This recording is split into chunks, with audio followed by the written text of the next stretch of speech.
એ તો હકીકત ને બરોબર. અધિક માસ હાલે ને એમાં વર્લ્ડ કપ હાલતો હતો ગામડામાં ક્યાંક ક્યાંક ઓલી ડીસુ એમાં પાનના ગલ્લાવાળા પાન ત્યાં બરોબર મેચ આવે ટીવીમાં અને બધા છોકરા ટોળા વળી વળી જોતા હતા ને ડોશીમાં ઉભા રહી ગયા મારો હું જોતા છે માડીને લેર છોડી ઈ જોવા ઉભા રહી જાય એને છે મારો કેવા ધોકે ધોકે રમે.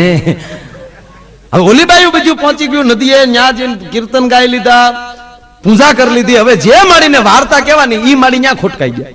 બે બાજુ મોકલ્યું જાવે ને જટ એટલે વાર્તા એટલે ફરાળ ભેગ્યું થાય. ફરાળ તો ફરાળ છે. છોકરા ફરાળ કરતા ડોશીને જોઈ જાય ને તો ડોશીને પૂછે તમારે 11 પાછી કેદી આવે તો કેમ તક આ વખતે અમારે રહેવી તમે જે ફરાળ ઉપર જે ત્રાટકો છો.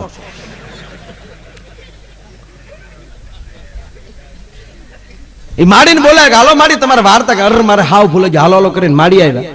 બીજું બાઈને કીધું કે લ્યો માડી ચોખા દાણા લઈ જાઓ. બીજું આમ બેહી ગયું ચોખા દાણા લઈને હપ કરી જેની વાર્તા હાલતી હોય ને એનો વિશમાં હોકારો દે ચોખા દાણા હોય. દિશામાંની વાર્તા હાલતી તો જે દિશામાં બોલે આ દિશામાં આવ્યા પછી તો બાયુને વતાવ્યું નથી થાય ધૂણી બોલે. આપણે કઈ પાણી લાવીએ તો હું શાની દાવ અમને થોડી ખબર હતી તને કમકમાટ ચાલુ હતો મારી આમો નહીં જવા. અને સાહેબ જો તમે પુરુષે ધૂણે ને ઘણા પુરુષે ધૂણે ખમા ખમા ખમા તો વધી વધીને કુટુંબ પગે લાગે. પણ જો કોઈ બાય ધૂણતી ને તો આખી શેરી પગે લાગવા આવે. આખું ગામ કેતો હે માં પણ મુજાય કોણ એનો ઈ બિચારો કેમ કે એ તો હતો પાળી ના મોલી કરે સોમશોક બનીને ઉભો હોય. એ લાઈન માં પગે લાગો ને ભાઈ હાલે રાખો ને ભાઈ એ ભાઈ આગળ પગે લાગ લે ભાઈ એ ભાઈ જોડા બારા કાઢો ને ભાઈ એ ભાઈ પવન આવે છે તમારી બાબરી દા ભાઈ તમારી બાબુ થોડે ચડાવ્યો તમારા ઘરે ભાઈ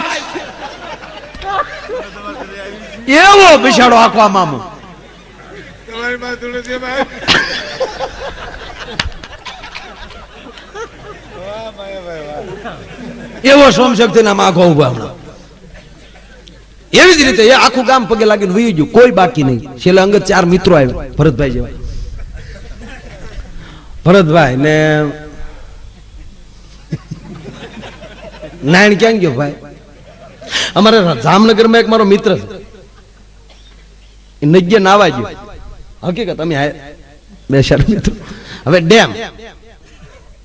ડેમ નો પુલ હોય એમાં એક બાજુ પાણી હોય ને એક ખાલી હોય ને ડેમ નો પુલ ધૂપકો કઈ બાજુ ખવાય પાણીમાં એને આમ ખાધો પછી ખબર પડે કે આને બે કોઈ પાણી દેખાતું હતું કારણ કે પાણી પી ગયો હતો. હા બધું સોલી નાખ્યો. હમણાં સારું છું અમારા પ્રસંગ કરતા એની ચિંતા હતી કે એનું મોઢું સારું થઈ જાય તો સારું. અહીંયા થઈ ગયું ભગવાન લાજ રાખી દીધી. એટલે 4 મિત્રો આવ્યા ને ઈ પગે લાગ્યા પછી ઓલો આગો ઉભો તો ન્યા ગયા ન્યા કીધું કે હવે ગામ પગે લાગી લીધું હવે પાણી પાઈ દે ને ટાટર પાડો પૂરું કરો. હવે ઓલો કે માનવી જોવે ને કે ભાઈ માને ન માને પણ પૂરું કરાય. ગામ ધૂણી ધૂણી તારા ઘરના ધૂણે ગામ પગે લાગીને ઉયું જાય. આ ધૂણી ધૂણી ડોહી વાડી દુખ છે દવાખાને તારી મને તાર લઈ જાવી દો. ઓલો કે મારું નથી માનતી ભલામણ તમે જાવ ને કે પણ કેમ ના મારે ન કહેવાય મારે રોજ રહેવું અહીંયા. તમે મિત્ર કીધી કાંઈ આવો જાવ જાવ તમે કહો તો ઓલા શારે ગયા શારે કીધું કે માં હા હું કરી આખું ગામ પગે લાગી લીધું. હવે કોઈ બાકી નથી કોઈ બાકી નથી કીધું અતાર સીડ્યો હજી એક જણા બાકી છે મારી નવે ખંડમાં નજરું ફરાય.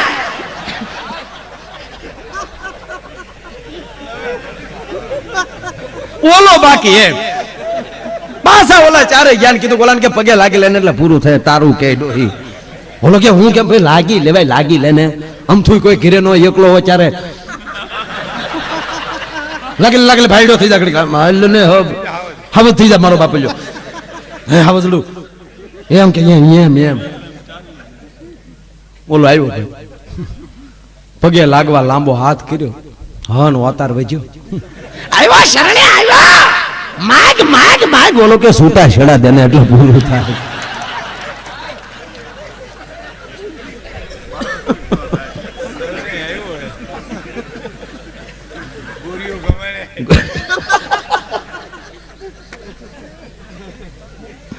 એમ આ બધું એટલે બૈરાવમાં હપ હોય કહેવાનો અર્થ. કીર્તન ગાતા હોય તો ભેગા હોય એટલે બધું ભાઈ આમ ચોખાના દાણા લઈને બેહી દે.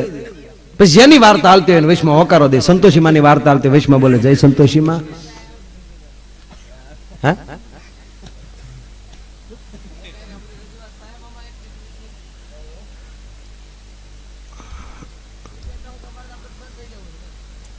ખડખેમ ને ભાઈ આપણે કઈક જેવું થાય ને એવું કરશું બા. તું મારું તો અત્યારે હાલવા દે પછી ક્યાંક કરશું ભાઈ.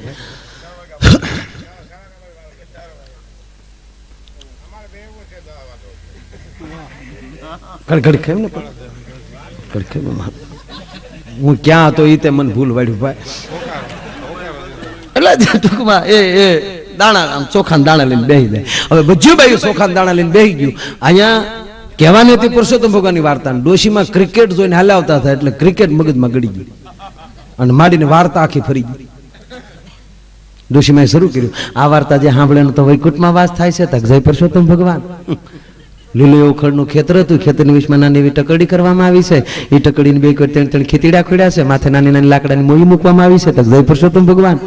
ડોશી ટક્કર લઈ ગયું કે આજ કઈક નવી વાર્તા આવ્યા.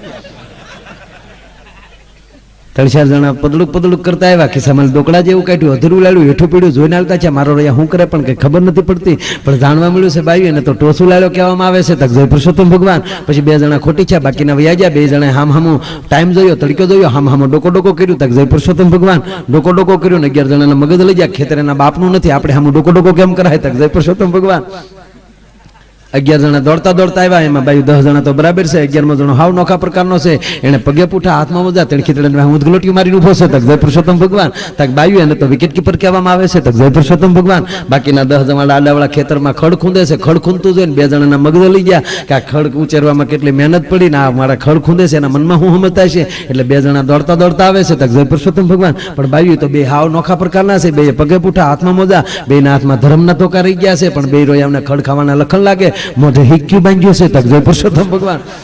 તળખીદડાને પાસે આવી ધોકા પસાડ્યા. 10 જણામાં 1 જણાનો મગજ લઈ ગયો કે આપણી આમાં ધોકા પસાડે એના મનમાં શું સમજતા છે. એટલે દોડતો ટોપાવાળા પાસે આવ્યો. પોતાની સસમાન ટોપી કાઢીને આપ્યા. બદલામાં દડો દીધો. જોયો પણ ગમ્યો નહીં. માથે થૂક્યો હાક થૂકરીને ગોબરીનું તક જય પુરુષોત્તમ ભગવાન. થૂક્યા પછી ખબર પડી આ દડો બગડ્યો છે.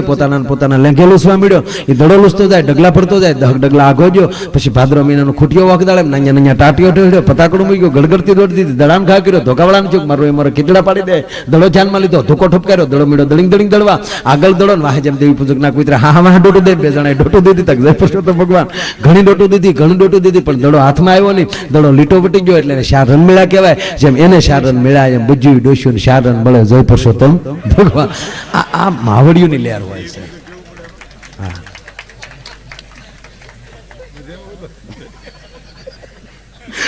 ખરેખર ઘણી બધી